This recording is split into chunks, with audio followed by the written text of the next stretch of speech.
था कल क्या, जो भी पिछला क्लास,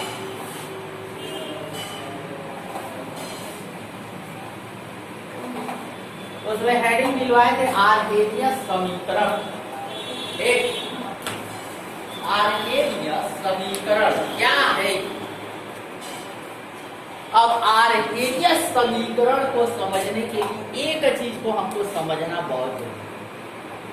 ये जो रिएक्शन होते हैं, इन रिएक्शन में वास्तव में होता क्या है, पहले क्या होगा, बाद क्या होगा, यही सारी चीजों को समझना है और कैसे क्या डिकेट करता है।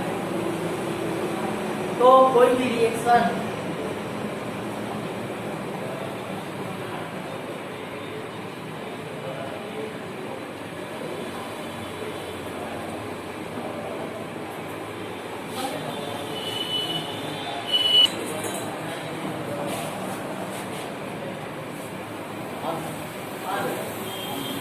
अब यहाँ देखिएगा, ये Cl है, ये इतने हो जाए एक।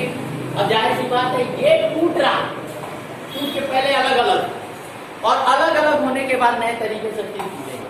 एक अब जाहिर सी बात है टूटना अगर है तो इनको हम तो तोड़ेंगे नहीं, जाहिर सी बात है ये इसको तोड़ेगा और ये इसको तोड़ेगा, दोनों तोड़ेंगे एक दूसरे को तोड़ने के बाद फिर नए तरीके से जुड़ेंगे।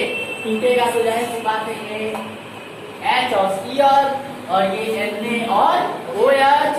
अब Na किससे जुड़ेगा, Cl से, बन जाएगा NaCl और H जुड़ जाएगा OH से, तो हमारा निर्माण किसका हो जाएगा, जल। एक अब चीजों को तोड़ना और जैसे देखिए हम दो रेडिकल्स एक में मिलाते हैं तो जो अभिकारक होते हैं, अभिकारक के जो अणु होते हैं वो अणु एक दूसरे पे लगातार टक्कर, ठीक, इसको हम लोग कहते हैं कोलिजन, टक्कर। और ये जो टक्कर होता है तो हर एक टक्कर से अणु टूटेगा नहीं। जैसे मान लो कि दो चीजें हैं, बहुत धीरे टक्कर अगर हो तो टूटेगा नहीं, और जब तक टूटेगा नहीं तो फिर नया निर्माण नहीं ना। और तोड़ना है तो तोड़ने के लिए जाहिर सी बात है टक्कर जो है वो तेजी से, अर्थात उस टक्कर की भी एक निश्चित ऊर्जा होती है कि इतनी ऊर्जा से अगर दोनों टकराएंगे तब ये टूटेगा। अगर उस ऊर्जा से कम की ऊर्जा अगर रही तो जाहिर सी बात है कि वो टूटेगी नहीं और रिएक्शन हमारा नहीं। और जो ऊर्जा चाहिए, जिस ऊर्जा से टक्कर ये करे तो ये टूट जाए, जो ऊर्जा चाहिए उस ऊर्जा को हम लोग कहते हैं सक्रिय ऊर्जा, या जिसको इंग्लिश में कहते हैं एक्टिवेशन एनर्जी। क्या कहते हैं, एक्टिवेशन एनर्जी।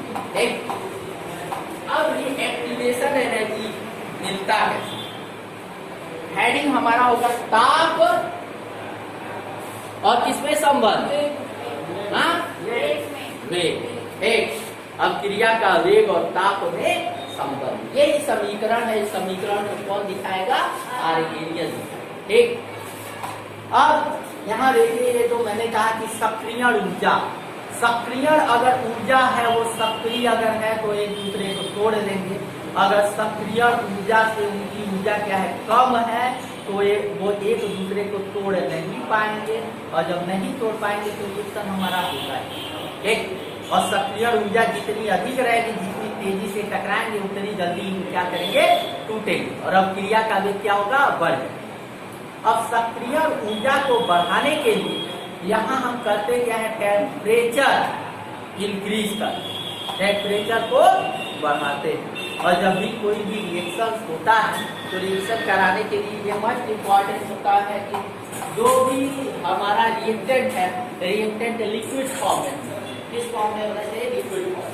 और हम लोग जानते हैं कि अगर लिक्विड फॉर्म में है, अगर हम उसको गर्म करेंगे तो जाहिर सी बात है उसके अणु बहुत तेजी से गत करेंगे। जैसे वाटर को अगर हम जल को गर्म करते हैं तो उसके अणु बहुत तेजी से उसमें क्या करते हैं, गत करते हैं, और इतनी तेजी से गति करने लगते हैं कि उसमें उबलने लगता है ना पानी। तो होता क्या है, अणु बहुत तेजी से गत करते हैं, वैसे उबाल हो जाता है। तो वहां देखिए गति जो है उसकी गति बढ़ी, और जब गति बढ़ेगी तो एक दूसरे को ज्यादा तेजी से टकराएंगे, तो जब ज्यादा तेजी से टकराएंगे तो तो जाहिर सी बात है कि क्या हो और टूटेगा, रिएक्टेंट टूटेंगे, फिर नए प्रोडक्ट का निर्माण। अर्थात कहीं ना कहीं टेम्परेचर बढ़ाने पर एक्टिवेशन एनर्जी क्या होता है, बढ़ता है।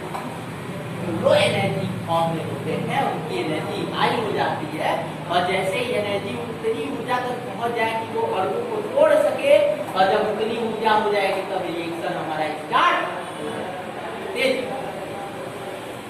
तो लिखिएगा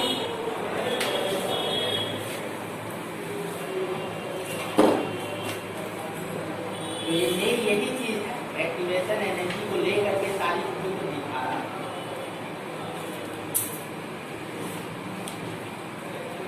हेडिंग हो ही गया था, क्या था हेडिंग बॉक्स?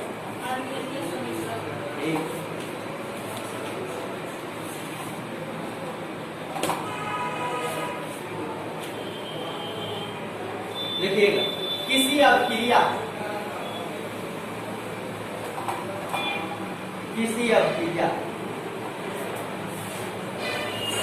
के वेग स्थिरांक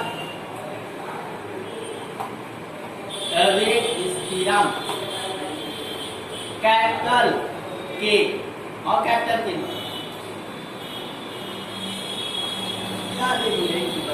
कैपिटल स्मॉल, अभी हम लोग डॉक्टर के एन शर्मा की बुक लेंगे तो वो स्मॉल के कहता है, इसलिए ये कैपिटल के कह रहे हैं, तो कोई भी आती कोई दिक्कत। एक कैपिटल के तथा ता कैपिटल टी तथा ता कैपिटल टी में निम्न संबंध होता है।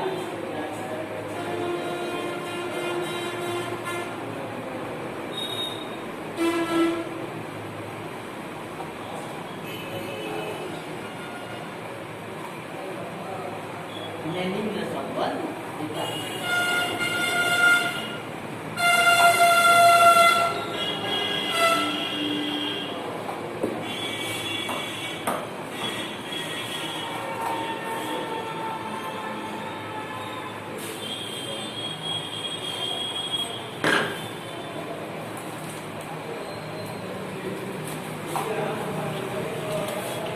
वेग स्थिरांक बढ़ेगा, जाहिर सी बात है, आपने बताया है कि टेम्परेचर को बढ़ाते हैं तो वेग स्थिरांक का मान बढ़ता है, और वही अभिक्रिया के वेग को क्या करेगा, बढ़ाएगा।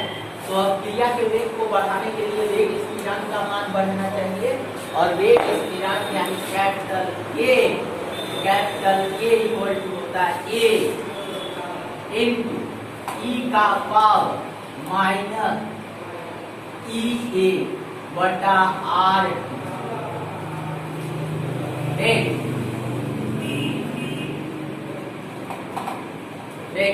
इस इक्वेशन को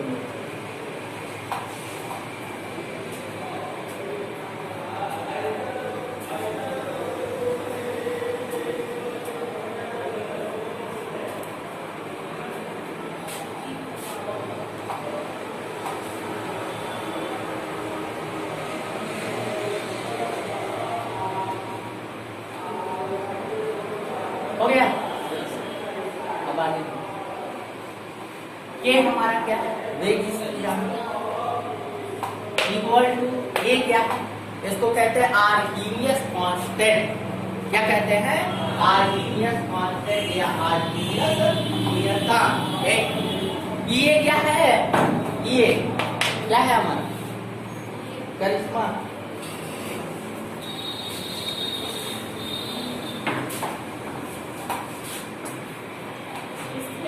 जहां कैपिटल ए इक्वल, जहां कैपिटल ए इक्वल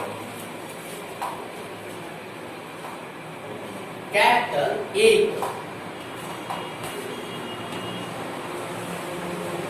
आर्कीनियस नियतांक, आर्कीनियस नियतांक, उसके नीचे capital E a equal capital E a, देख लीजिए ये इक्वल हो गया सक्रिय ऊर्जा, सक्रिय ऊर्जा है, हो गया। अगले लाइन में लिखिए,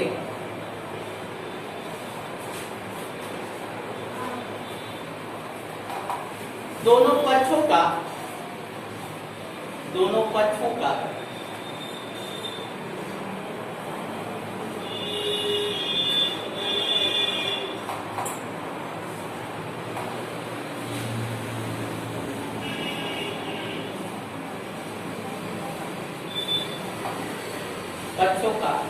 लॉग लेने, इंटीग्रेशन लॉग।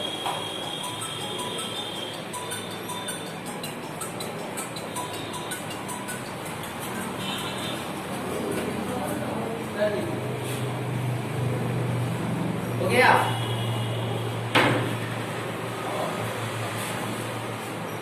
यहाँ जो लिख रहा है नहीं समझ में आएगा तो भी बता दीजिएगा, समझ में आ जाएगा तो भी बता देना कहाँ गया है।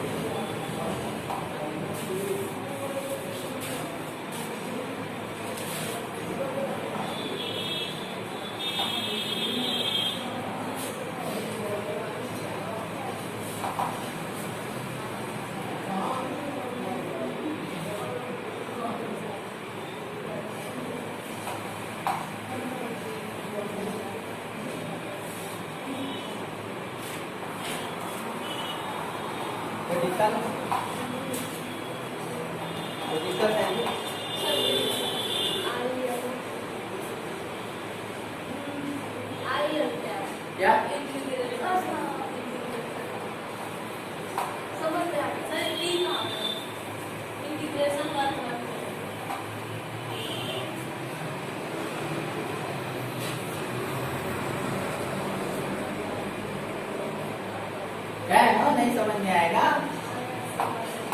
एक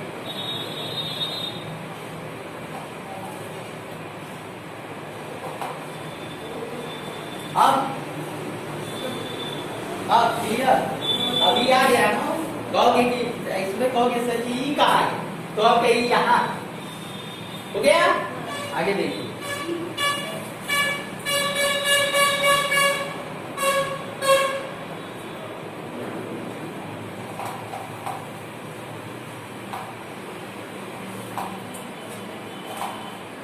कोई दिक्कत?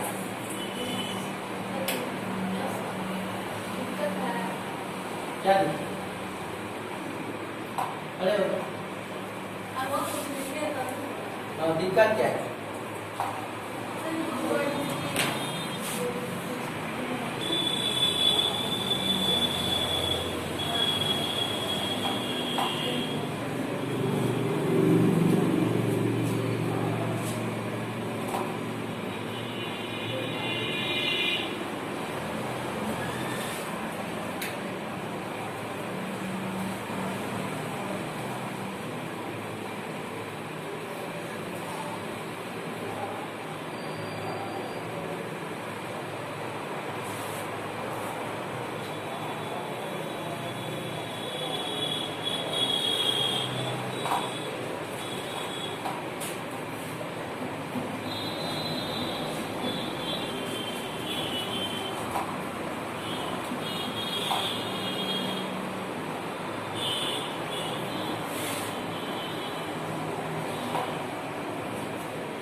अभिक्रिया की आणविकता या अभिक्रिया की आणविकता,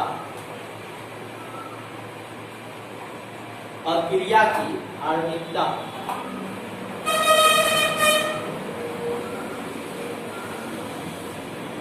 देखिए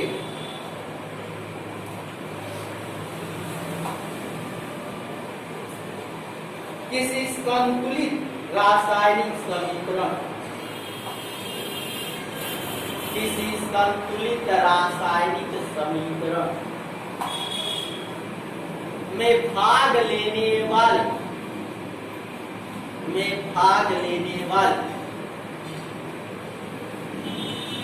अभिकारक के अणुओं की संख्या, अभिकारक के अणुओं की संख्या को अभिक्रिया की आणविकता कहते हैं, को अभिक्रिया की आणविकता कहते हैं।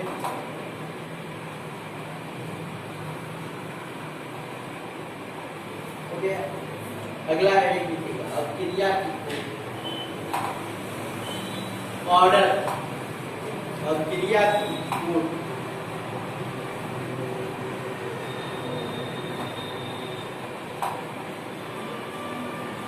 देखिए किसी अभिक्रिया में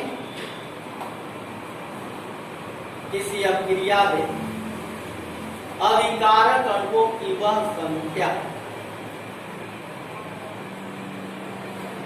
अभिकारक अणुओं की वह संख्या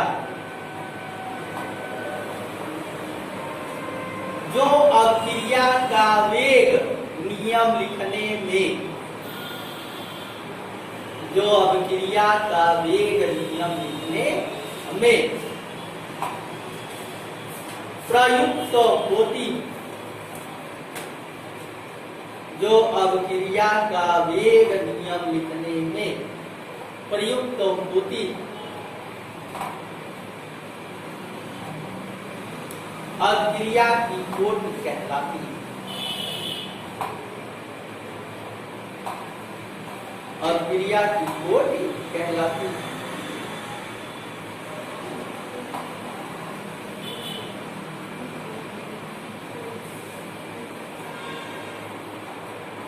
हो गया?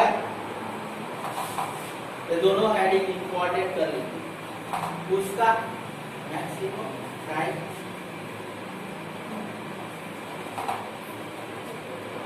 हो गया। अभिक्रिया की आणविकता तथा कोड, अगला हेडिंग लिखिएगा अभिक्रिया की आणविकता तथा कोटि में अंतर। ये भी इंपॉर्टेंट, और इसको भी तैयार करें। अभिक्रिया की आणविकता तथा कोटि में अंतर, पहले लिखिएगा आणविकता, फिर दूसरे कॉलम में कोटि।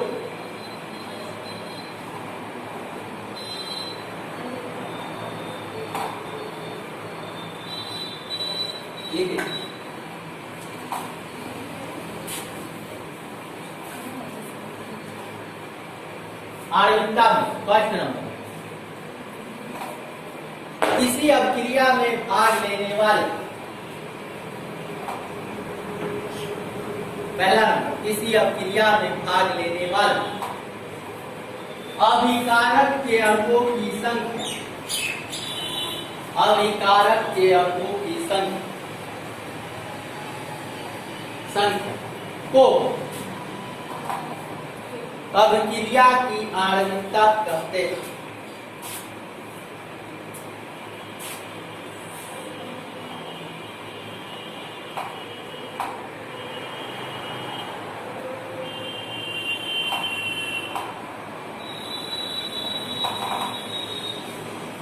हो गया? आगे अगला, उसमें अभिक्रिया की चीज में कोड लिखेंगे। किसी रासायनिक अभिक्रिया का वेग समीकरण लिखने में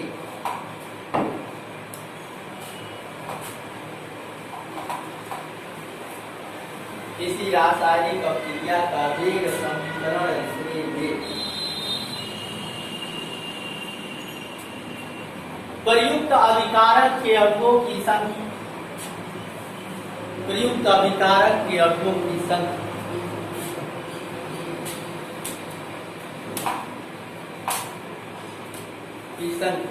को अपक्रिया की कोटि कहते हैं, को अपक्रिया की कोटि कहते हैं।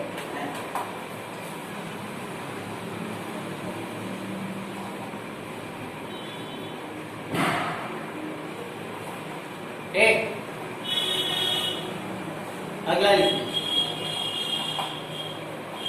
आणविकता, किसी रासायनिक अपक्रिया की आणविकता, किसी रासायनिक अपक्रिया की आणविकता एक सैद्धांतिक राशि, एक सैद्धांतिक राशि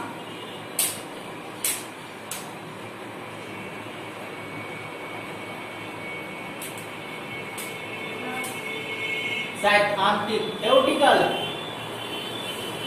अपक्रिया की कोटि में लिखी, इसी अपक्रिया की कोटि एक प्रायोगिक राशि, किसी अपक्रिया की कोटि एक प्रायोगिक राशि है।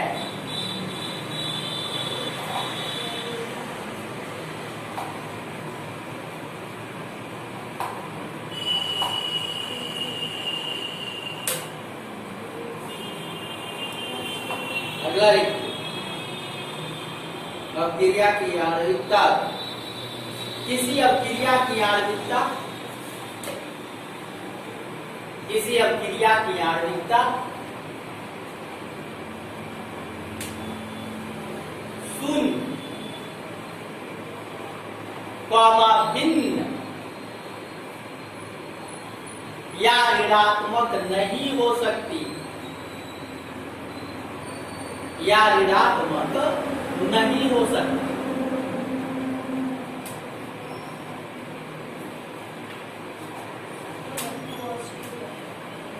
अपक्रिया की कोटि में किसी अपक्रिया की कोटि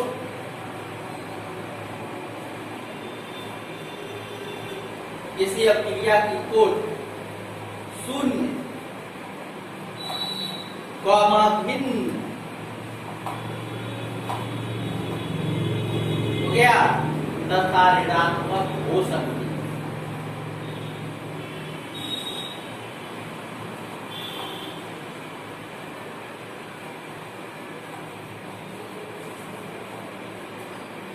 हो गया अगला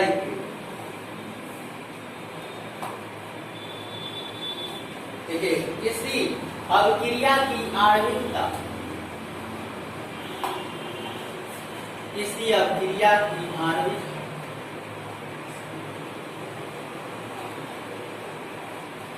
भाग लेने वाले अणुओं की संख्या, भाग लेने वाले अणुओं की संख्या को दर्शाता है।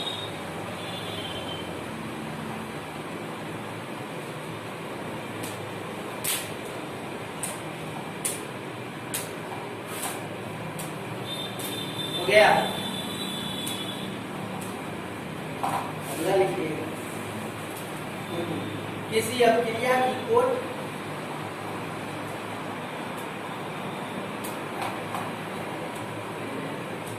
किसी अपक्रिया की कोटि अवक्रिया के वेग, अवक्रिया के वेग तथा अभिकारक की सांद्रता, अभिकारक की सांद्रता में संबंध स्थापित करता है।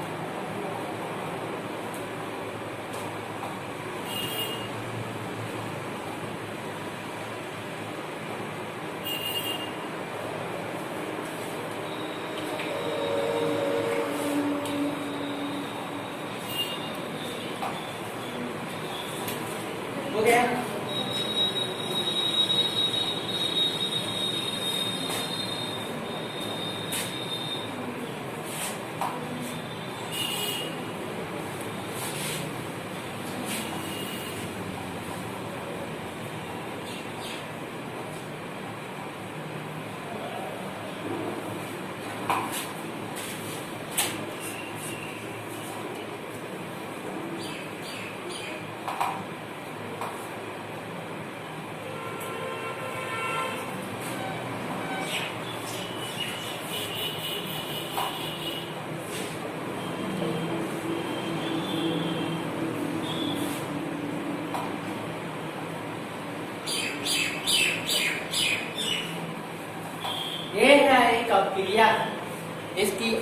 आर्विकता क्या होगी, इसकी कोटि क्या होगी। इस अवक्रिया की आर्विकता की अगर हम बात करते हैं तो इस रासायनिक अवक्रिया, प्रथम अवक्रिया की आर्विकता 2, आर्विकता 2 तथा कोटि 1, तथा कोटि 1, जबकि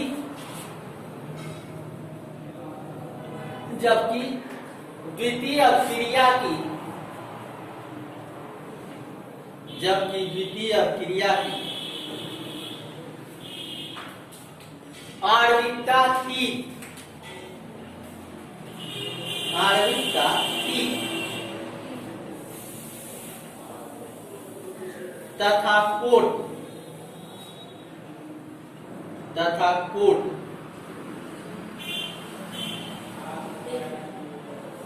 3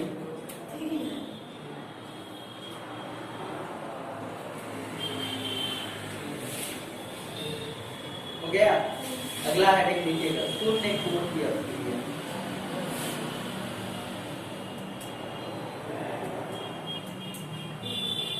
शून्य कोट की अवक्रिया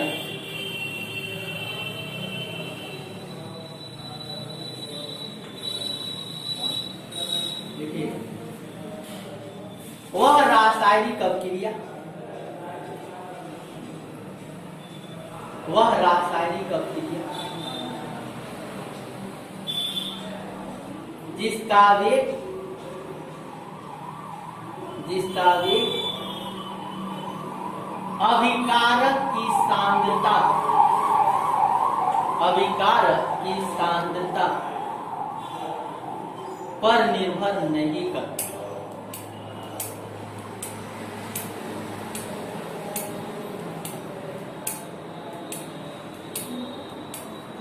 अवक्रिया की कोट, वो शून्य कोट की अवक्रिया,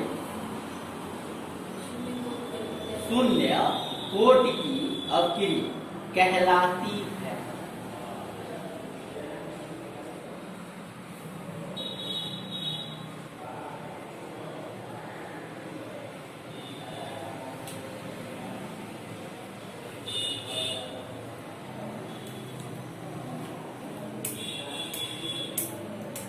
हो गया, बस इतना।